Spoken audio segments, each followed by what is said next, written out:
All right, what is up, Buckeye Nation 2?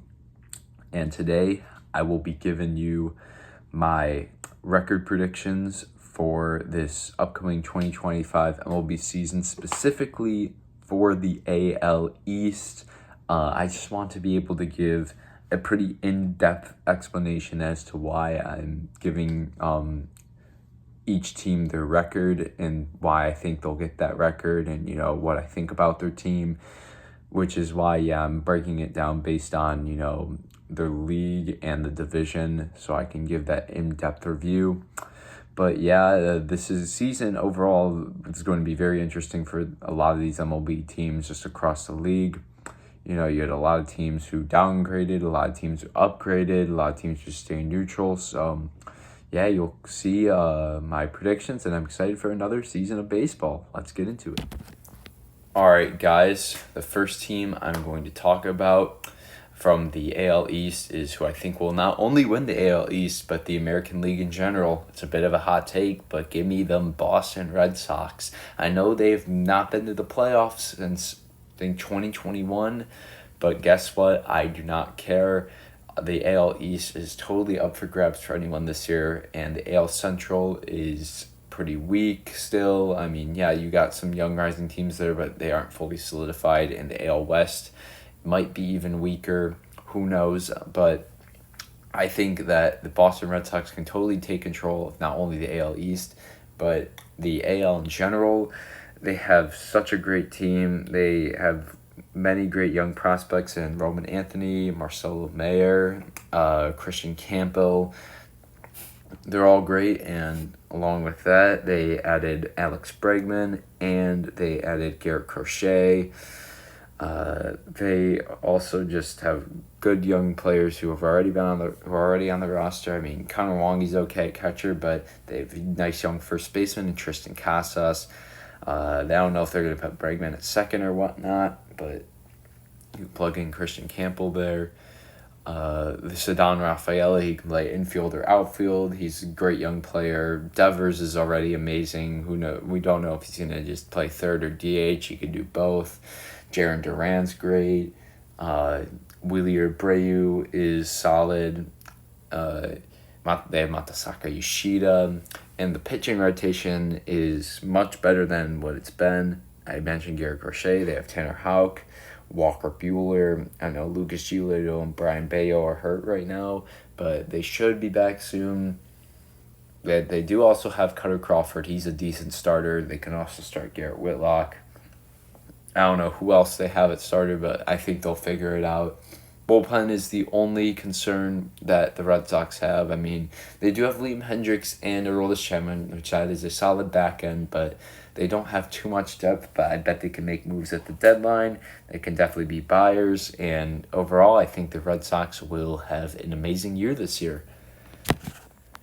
All right, the next team I am going to talk about is the team who I think will place second in the AL East, fourth overall in the AL, and that will be the Baltimore Orioles.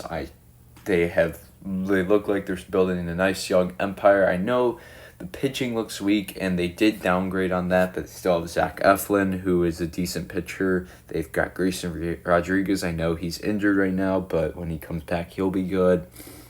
Dean Kramer's decent, but besides that, there are some concerns, some struggles. I think Kyle Bradish is going to be out, but they still have a nice young offense. Adley Rutschman appears to be one of the game's best catchers, if not the best catcher.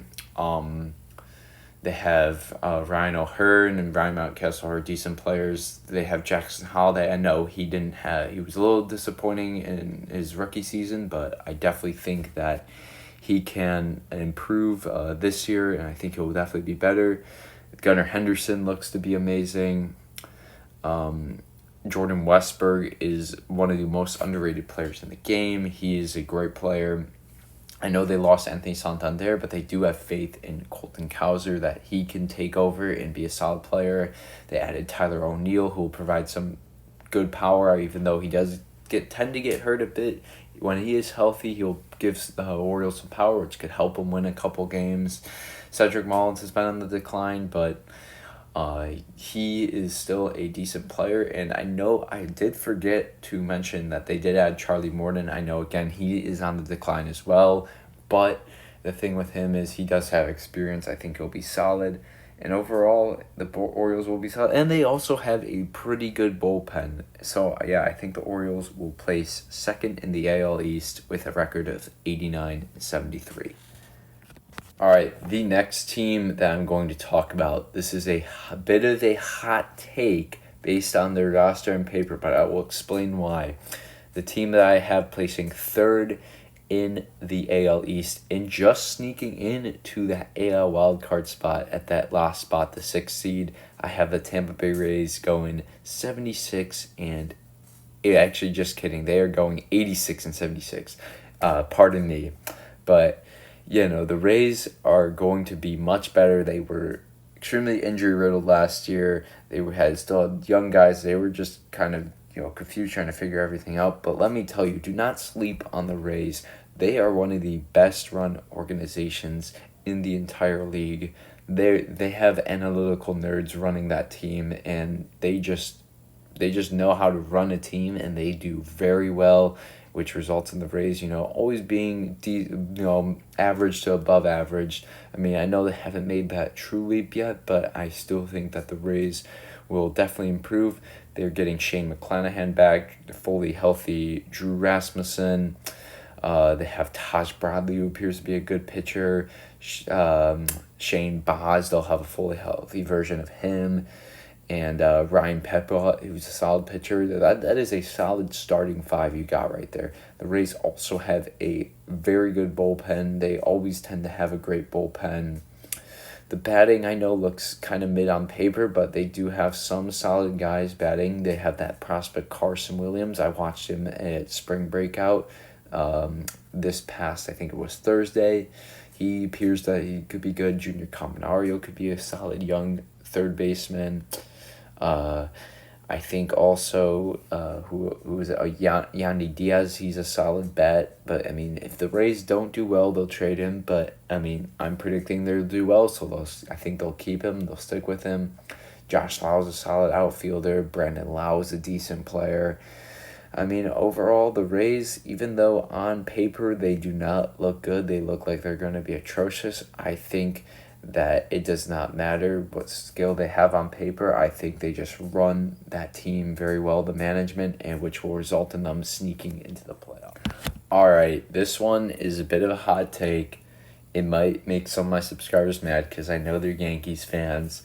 But in the 4th place in the AL East and missing out on the playoffs, I have the Yankees going 84-78. And here's my reasoning. The season has not even started, and it just looks horrible. It already looked bad when Juan Soto left, but things look even more bleak down in the Bronx. Let's see, what do we have? Giancarlo Stanton looks like he's going to be out for the entire year.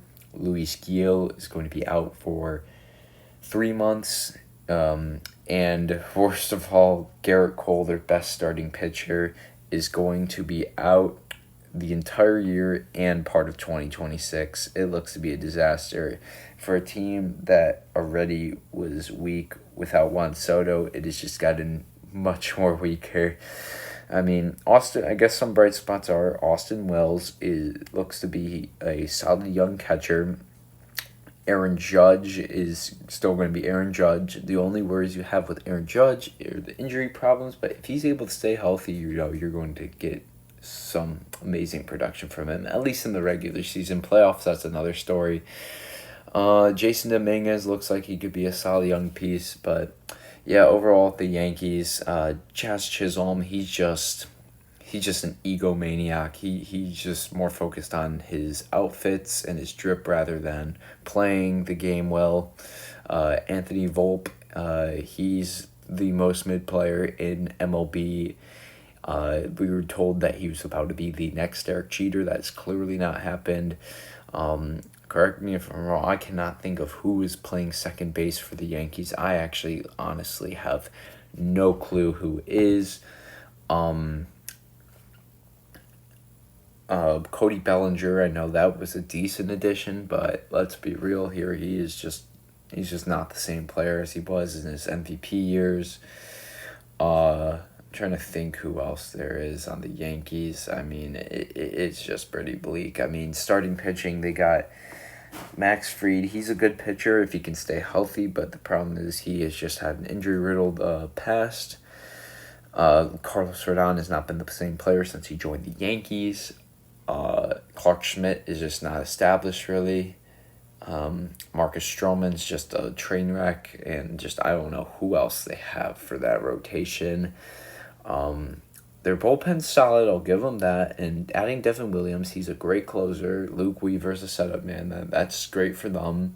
I think that's solid, but I just don't think only having a good bullpen is good enough for the Yankees to make the playoffs unless they just make some serious additions really soon before the season starts, but I highly doubt that's going to happen. Give me the Yankees, 4th place in the AL East at 84-78. All right, the last team I'm going to talk about from the AL East. I mean, it's not looking great for the Yankees, but I think it's even more bleak for this team. Give me the Toronto Blue Jays at a record of 76-86. There's just a lot to be talked about this team. They just don't know what they're doing. They're literally begging people to take their money, but nobody wants to go to Toronto just because they are the only non-U.S. team. The taxes are really high in Toronto. Just nobody really wants to be there, which is quite unfortunate for them. They had such a young core, nice core going with them. The baby Jays, I just don't know what happened with them. Just think, some of them just had major regression. Some of them are about to leave. Some of them already have left. But yeah, I mean, let's be real. Alejandro Kirk has not been the same catcher as he was 2-3 years ago. Vladimir Guerrero Jr. is still going to be amazing, regardless of how the Blue Jays play. But he is most definitely leaving after this year. And if the Blue Jays are not doing well by the deadline, they might try to deal him to another team. Andres Gimenez, he's a solid defensive addition, but won't really give you offensive production. Bo Bichette, who knows, he could have a bounce-back season. I mean, maybe just his injury was affecting his play last year. He could be better, but if Bo Bichette doesn't play well this year, then let's be real, I don't think Bo Bichette is going to be the same player as he was. Third base, I can't really think of who's playing third base for the Blue Jays. I could be missing someone. I think Ernie Clement or someone else is. I don't know if I don't think Espinal's even on the team. Dalton Varsho, he's all right player. George Springer is way past his prime. He's washed now. He was a great player before. Well, maybe just because of the trash can with the Astros, but yeah, he's way past his prime.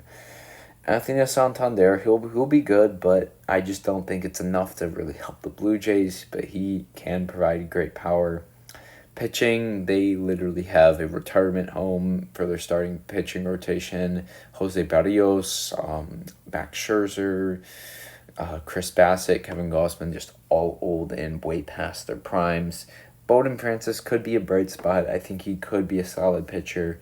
Their bullpen, though, is pretty weak. I know they added Jeff Hoffman, but he was having problems with the physical, which is why 2 teams passed up on him on signing him. That was really the only guy the Blue Jays were able to sign, and just the rest of their bullpen is tragic. I just don't know what to think of the Blue Jays. They just need some serious help, and until I see improvement, I'm going to be pessimistic about them and not really rank them very high. So give me them 5th in the AL East at a record of 76. All right, that is all for the record predictions for today. I want to thank you guys just so much for watching. Just make sure to subscribe down below, like this video, leave in the comments what I should do next. Oh, well, I mean, I'm doing the other record predictions next, but if you like these type of videos, just comment, tell me if you like them. If you don't, then just let me know what would be a better idea. And until next time, guys, Buckeye Nation 2 gives all the videos to you.